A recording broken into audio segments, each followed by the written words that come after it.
Update. Am I the a-hole for leading a woman on by being nice to her kid? Original post. This happened a few days ago. It has completely blown up in my face. I, male 32, was out with friends, and it was one of those situations where people showed up with their friends, and it was a blend of different friend groups.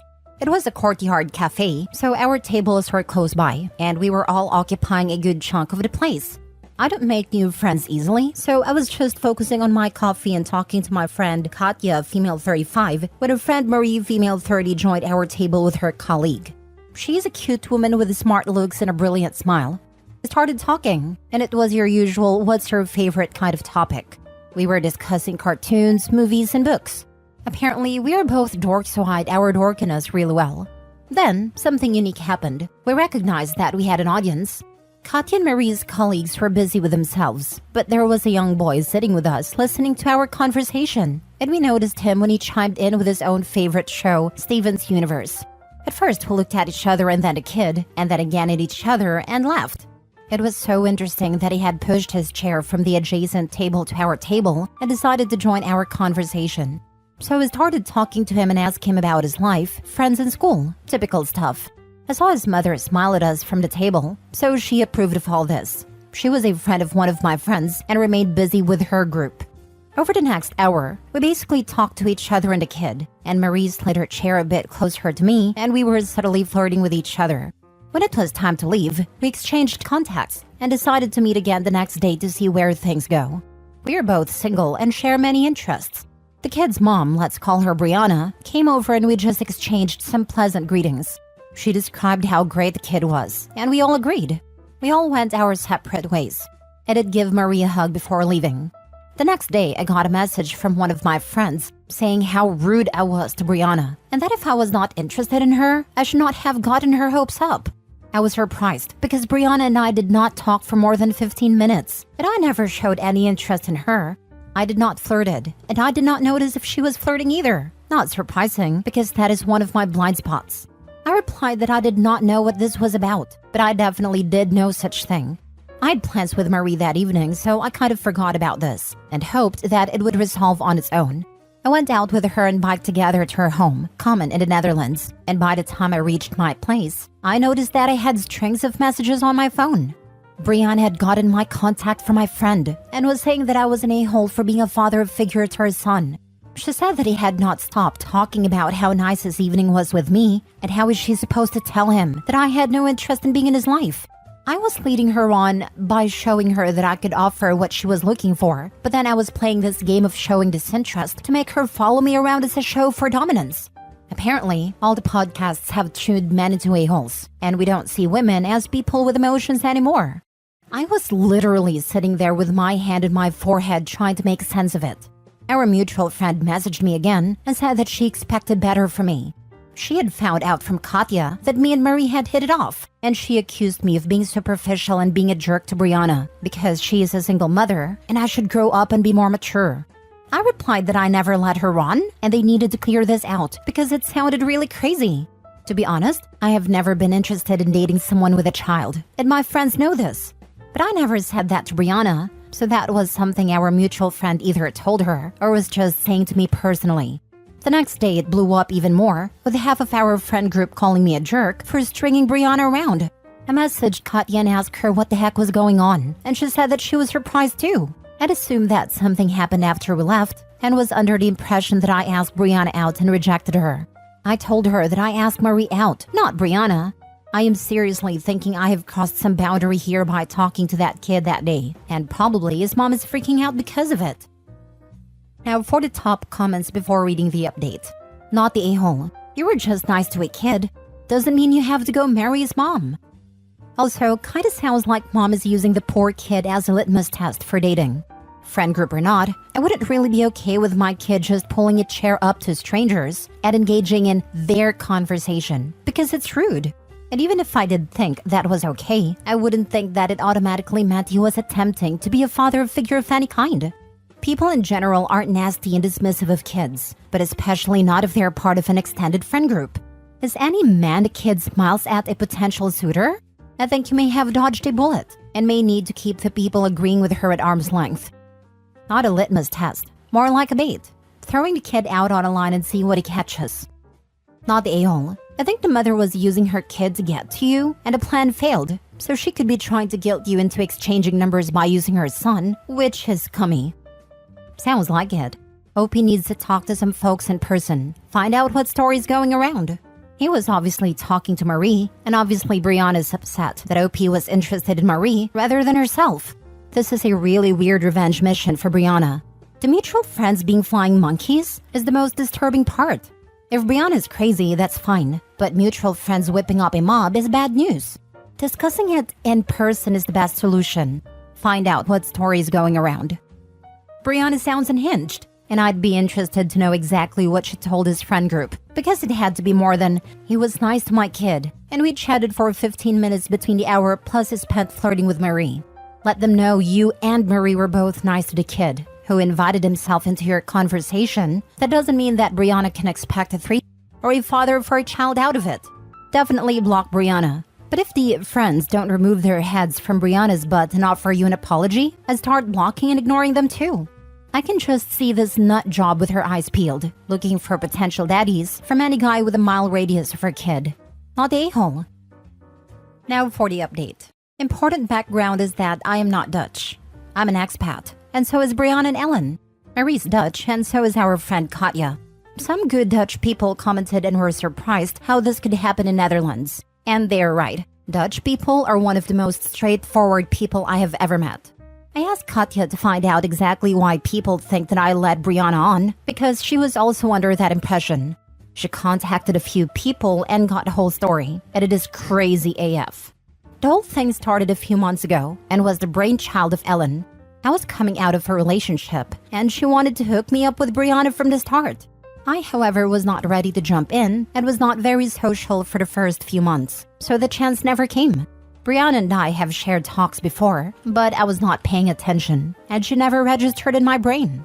Ellen had hyped me up to Brianna for quite some time, and that is where the whole issue started. She had her convinced that we are very compatible and share similar interests. She was convinced that if we could just have a chance, we would immediately click. I have no idea why she thinks that, because we are definitely not alike in any way. Not to mention she knows that I don't want to date someone with the responsibility of a child. She just thought that I would rise up, because I am so good with kids. This brings us to the day we were all out, and I met Marie. Katja too had similar designs, but she did not oversell me and just brought her along for a nice evening. All this time, Ellen and her group wanted to introduce Brianna to me, but the way I clicked with Marie, they knew they missed the bus. So they sent her kid to our table in hopes of derailing our conversation, because we cannot flirt if there is a kid sitting with us. It was another matter that ended up helping us even more, because his presence removed any first-time nervousness, and we went from verbal flirting to nonverbal. When Brianna came later, she hoped to use the kid as an icebreaker, and we had a chat about how cute kids can be and similar stuff. But I never asked for her number, and she left with Ellen not so happy. My hug to Marie pretty much ticked them off. I do not know if it was Ellen's idea or Brianna's, but they decided that if they could malign me in the group and assassinate my character, they might end up drawing a gap between me and Marie. So they made up a story that I asked Brianna out and showed her down for being a single mother, and how she has nothing good to offer anymore because women lose their value to men when they are a single mother. This is why they mentioned the podcasts and stuff. Since Marie also has friends in my group, she would find out, be disgusted by me, and dump me. How do we know? One of the people sitting at their table dumped all their beans on Katja. What they did not expect was that I would be quick to ask Marie out and meet her the very next day. So when the whole thing blew up, she messaged me the day after we had a date. I already knew something made no sense.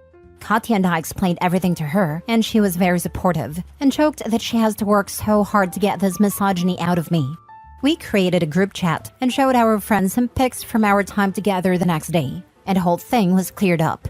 Brianna and Ellen are outcasts now, and apart from professional relations and people will need to keep with them, they will no longer be invited to our usual hangouts. Everyone is scratching their head at what their endgame was, and the consensus is that they expected to isolate me and then be my only support system and redemption. Anyway, the only petty thing Katja did at the end was send my pic kissing Marie on her cheek to Ellen as an FU before blocking her. Unless there is a new drama from the two, which I doubt there will be, this is probably the end of all the craziness. Well, that was weird. Honestly, don't know what to say really, but what a dumpster of fire. Some of these people really just make me scratch my head. Are people really this naive and deranged? I can't believe it. I feel bad for OP having to deal with this nonsense. But I also do feel bad for the kid, because he was a pawn in this whole thing. Poor kid is getting mixed up with a group of deranged people. My guess is desperation. Desperation feeds on itself and can often bring out the worst of people. If Brianna was becoming desperate for a relationship, every rejection would feed desperation back and feel like she had no more chance. And when you feel you have no sane option to pursue, you go for the insane one. What a pair of deranged idiots. Their master plan was to manipulate him into a relationship by slandering him, isolating him from the friends, and waiting to pick up the pieces of his decimated and lonely existence? That sounds like a freaking delightful start to a new relationship. This is a plot reminiscent of the Parent Trap. Did a kid concoct this insanity? Because it's otherwise inexplicable coming from two grown women. It makes me believe that Brianna had a child in an attempt to baby trap someone, and this is just her MO. Thank goodness it got cleared up. If Opie didn't just not want to date women with kids, making this whole thing pointless from the get-go, the plan could have worked if they didn't go about it in the dumbest way possible. The friends should have been directing all their vitriol towards the other woman, and a single mom should have stayed out of things entirely while they assassinated the other girl's character. Then, when the other girl ran for the hills, or Opie decided he didn't like the person the friends were portraying her to be, the friends could mention that the single mom had said she felt like the two of them had a connection, and encourage Opie to reach out to her. Revealing that the single mom was a crazy witch who was willing to insult and harass him in an effort to force him to date her was a massive misplay, and it guarantees that there is zero chance for the two of them to ever get together. When you're trying to manipulate someone, you never lead with your massive red flags. Last story. Am I the a-hole for telling my husband he needs to draw clear lines with the mother of his child?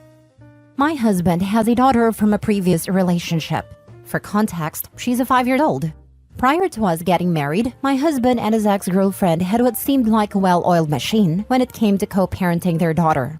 I've always said I wouldn't date men with children, and I don't have any children of my own yet because I didn't want that extra baggage. But to be honest, it was their co-parenting relationship that passed my mind at ease to become comfortable with the idea of becoming serious about him. I love my husband and his daughter dearly. However, her mother is slowly becoming a pain in my neck. Prior to me being in the picture, all expenses for their daughter have been split 50-50. There were no problems besides the little oddball expenses here and there that my husband had to cover 100%. Again, nothing major. It all started over the summer. My husband's ex-girlfriend wanted to go out of the country for a 2-week trip, and she asked my husband if he could pay for their daughter 100%. At first, he promised that he would, but then it dawned on him that she has been pulling this kind of stunt for a few months now, where all of a sudden she's unable to pay for her portion of their daughter's expenses. I then told her that he will pay for half, as they've both been doing for years. I don't think she was too happy with that, but they went on their trip in summer, and all seemed to be well, until it was time for school. She told him that she will not be able to pay for half of their daughter's tuition as she's been doing, along with her portion of the household expenses for the home that she shares with her daughter, which essentially means that he is going to be expected to fill the gap. As a result of all that's happening, my husband said that now wouldn't be the best time for us to start our own family, as he would be stretched too thin financially. We have been talking about having a baby for the past few months, and we're about to start trying. Quite frankly, I'm mad that we have to put starting our family on hold due to his ex not being able to pull her weight financially. Am I the a-hole for telling him that he needs to draw clear lines, that his responsibility is his daughter alone and his ex needs to figure out her stuff and start pulling her financial weight again like she's been doing? Now for the comments. Not the a-hole. She suddenly can't pay for childcare expenses right after a 2-week international vacation? Ex-girlfriend has decided to try to squeeze as much money as she can get out of your husband. Pretty much. Guess she figures new wife will help foot the bills for her child now. Of course you're not the a-hole. Better nip this in the bud and make sure it is working before you get pregnant. Don't assume. If she does it once or twice, it will be forever. Maybe you are correct in not wanting to marry someone with kids. Not the a-hole, but they need a formal agreement as to parenting and payment of expenses. If she can't afford the school the child has been going to, then the child can go to public school. He should not be paying for her vacations with mom. that is for mom to pay for, or she can leave the child home with him while she goes. This isn't a draw clear lines. It is get a formal agreement and hold her to it. If she can't pay her half of the home, then sell the home and she can figure out her place to live. This comment, not the a-hole. My stepson has bounced between our house and his mother's house a couple of times. On no occasion was either household responsible for paying for the other's vacations, household costs, etc. Child support is there to support the child in daily living needs. If the mother can't afford her house, she needs to downgrade or sell. If she can't afford her half of a school tuition, then the kid can go to public school or a cheaper alternative that she can afford. If she can't afford a vacation out of her own pocket, then the kid stays with the other parent, or they make different plans that she can afford. Your husband is being taken advantage of, and she's pushing him for all he'll give. I had an ex, and his ex said she needed more child support because her and her boyfriend's rent went up.